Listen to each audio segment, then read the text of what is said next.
Hello students. Next back face removal algorithm के बारे में बात करेंगे। दूसरी एल्गोरिथम जो मिलती है बैक फेस रिमूवल के लिए, that is called the painter's algorithm. Painter's algorithm is also one kind of the object space method algorithm. Painter's algorithm की बात करें, painters algorithm is also called depth sorting algorithm और priority algorithm. Painter's algorithm को depth sorting algorithm और priority algorithm भी कहते हैं। Painters algorithm के दूसरे नाम इन नाम से भी जाना जाता है, डेप्थ सॉर्टिंग एल्गोरिथम और priority algorithm. The object surface that are away from the viewers are called as back face. In the case of the painter's algorithm, painter's algorithm के केस में जो ऑब्जेक्ट का जो भी सरफेस जो है viewer से सबसे ज़्यादा दूर होगा, वो क्या होगा, आपका जो है that face will be back face. That surface और that face will be the back face. वो फेस आपका क्या होगा, बैक फेस होगा। We have to identify and remove those faces. In that case, we need to identify and remove those faces which will be the back face. जो आपका जो है face back face होना है, उसको हमें क्या करना है, आइडेंटिफाई करना है और रिमूव करना है। तो आपका देखेंगे कि पेंटर्स एल्गोरिथम काम कैसे करता है। The painter's algorithm process polygon as if they are printed onto the view plane. Painter's algorithm क्या है, जो हमारा पॉलीगन है उसको प्रोसेस करता है इस as if they are painted on to the view plane. जैसे कि हम क्या करते हैं, किसी पर्टिकुलर व्यू प्लेन को क्या करते हैं, पेंट करते हैं in a particular order of their distance from the viewer. कि व्यूअर से जिसकी डिस्टेंस क्या होगी, कम होगी या ज़्यादा होगी, उसके हिसाब से क्या करेंगे, सरफेस को हम क्या पेंट करेंगे। It is somewhat similar to a painter's work. जैसे कि हम क्या करते हैं, एक पेंटर जो है किसी भी पर्टिकुलर होम के जो है सीलिंग, वॉल्स, डोर्स, विंडोज़ सबको पेंट करता है किसी एक पर्टिकुलर ऑर्डर में। उसी तरीके से क्या करता है, the case of the painter's algorithm, the painting of the faces of the surfaces is carried out in a particular order, that why it is called the painter's algorithm.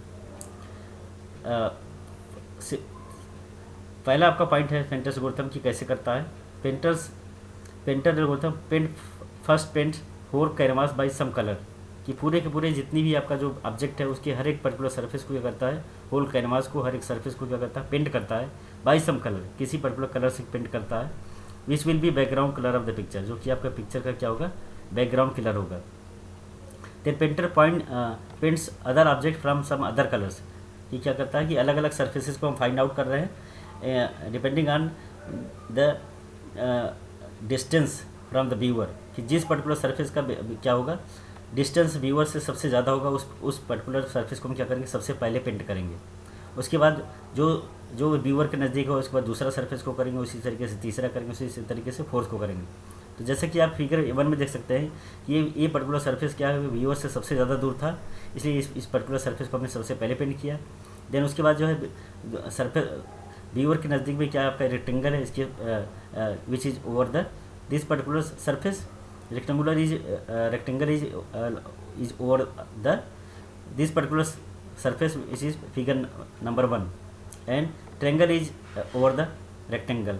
तो सबसे पहले हम क्या कर रहे हैं कि सबसे पहले जो सबसे डिस्टेंस ज़्यादा दूर थी, जिस सरफेस की दूर थी उसको पेंट किया। उसके बाद जो उससे जो नज़दीक में था उसको पेंट किया दूसरे कलर से। उसके बाद जो है तीसरे कलर से हमने क्या किया कि ट्रायंगल को पेंट किया। Triangle is over the rectangle and rectangle is over the large rectangle. तो इस तरीके से मतलब जो है जैसे कि बताया गया कि in figure 1 whole canvas is painted first, then figure 2 on the top of the canvas a rectangle is painted, and figure 3 on top of the this rectangle a triangle is painted. It gives the appearance as the triangle is nearer to the viewer than rectangle. जैसे कि आपको figure में देख के लग रहा है कि इसमें लग रहा है देख करके कि जो आपका ट्रायंगल है ये क्या है कि व्यूअर के सबसे ज़्यादा नज़दीक है rather than triangle and large triangle.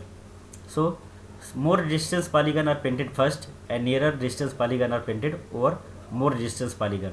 तो सबसे पहले जो सबसे सरफेस जो है जो व्यूअर से ज़्यादा दूर पे उसको पेंट करेंगे, उसके बाद जो उससे नज़दीक है उसको पेंट करेंगे। इस तरीके से जो पर्टिकुलर सरफेस जो है व्यूअर के सबसे ज़्यादा नज़दीक में है उसको क्या करेंगे, सबसे लास्ट में पेंट करेंगे, which provides the actual view that which surface is located to nearer to the viewer. Viewer के सबसे नज़दीक में कौन सा जो सरफेस आपका जो है लोकेटेड है।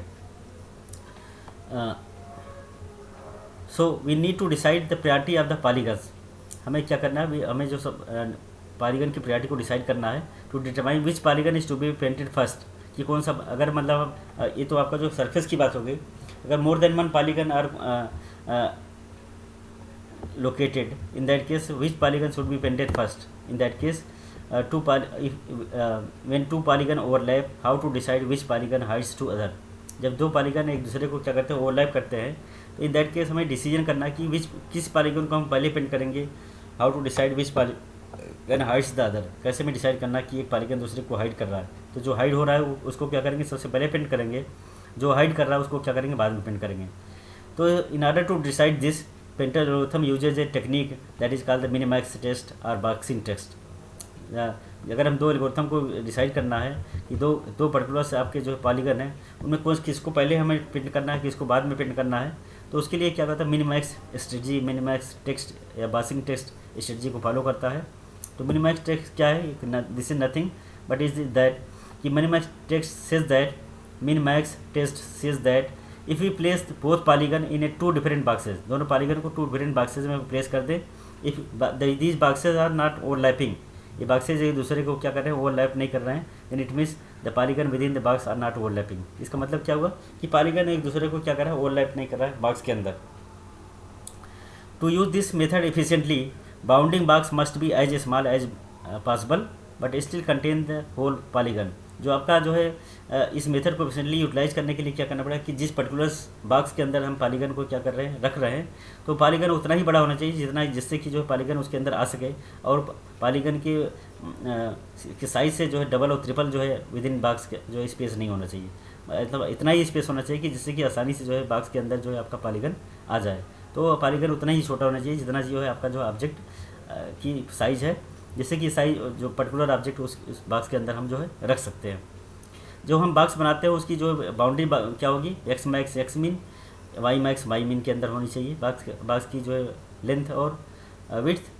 If two boxes are one over another, अगर दो बॉक्सेज एक दूसरे के ऊपर हैं, एक दूसरे के कोइंसाइड कर रहे हैं with same x min and X max value, अगर दो बॉक्सेज एक दूसरे के ऊपर कोइंसाइड कर रहे हैं, दूसरे को ओवरलैप कर रहे हैं, तो अगर उनकी एक्स मीन और एक्स मैक्स वैल्यू सेम है, in that case we will see different parameter that is Y min and Y max value. तो उनकी वाई मीन और वाई मैक्स वैल्यू को क्या करेंगे, कंपेयर करेंगे. Then two polygons are not overlapping. अगर मतलब वैल्यू क्या होगा, डिफरेंट होगा, तो आपका पॉलीगन क्या ओवरलैप नहीं करेगा. जैसे कि यहाँ फिगर में दिखाया गया है, यहाँ पे दोनों का एक्स मीन और इसका दो एक्स मैक्स दोनों वैल्यू सेम है, बट वाई मीन और वाई मीन टू क्या है, दोनों क्या है, डिफरेंट है. In that case Y min 1, that means this Y min 1 is greater than this Y min 2, this Y min 2. So both polygons are visible as there is no overlapping. इससे क्या पता चलता है कि एक्स मीन और X max की value तो same है, लेकिन वाई मीन और वाई मीन 1 और वाई मैक्स बट 2, या कह सकते हैं Y min 1 and Y max 2 की वैल्यू क्या है, डिफरेंट है. अगर कंपेयर करें तो वाई मीन 1 की वैल्यू क्या है, greater than Y max 2, second polygon के वाई मैक्स 2 से बड़ा है. तो दैट मीन्स इससे क्या पता चलता है कि both polygons are not overlapping to each other. Similarly if two boxes are one next to another, अगर दो बॉक्स एक दूसरे के लिए क्या गया, एक के बाद दूसरा है रखा गया है with same Y min and Y, अगर वाई वैल्यू सेम है but X value is different, in that case two polygons will be located as shown in the figure. जिस तरीके से क्या है आपका ये बॉक्स 2 है, आपका क्या है बॉक्स 1 है. क्या है, दोनों की एक्स वाई मीन और वाई मैक्स वैल्यू क्या है, दोनों Y min 1 Y min 2 Y max 1 Y max 2 value are same, but X min and X max value are different. In that case these two polygons are not overlapping to each other. इस case में दोनों polygons आपको एक दूसरे से overlap नहीं कर रहा है. कुछ ऐसा केस हो सकता है कि polygons are overlapping to each other but we are not sure that कि either polygons are overlapping to each other or not. In that case हमें क्या करना होगा कि यहाँ पे जैसे क्या कि यहाँ तो पॉलीगन ओवरलैप नहीं कर रहा है, लेकिन यहाँ पे पॉलीगन क्या है, ओवरलैप कर रहा है. तो कुछ ऐसे जब ऐसे भी हो सकते हैं कि यहाँ पे पॉलीगन ओवरलैप नहीं कर रहा है, लेकिन यहाँ पर कहीं पे ऐसा दिखाई देता है कि ओवरलैप कर रहा है या नहीं कर रहा है. तो इसको हमें डिसाइड करना है. इन दैट केस हमें क्या करना पड़ेगा, जेड पैरामीटर के टर्म्स में कंपैरिजन करना पड़ेगा कि जो आपका सरफेसेज हैं उनकी जेड पैरामीटर की वैल्यू क्या, एक दूसरे के इसके बीच में क्या रिलेशन है.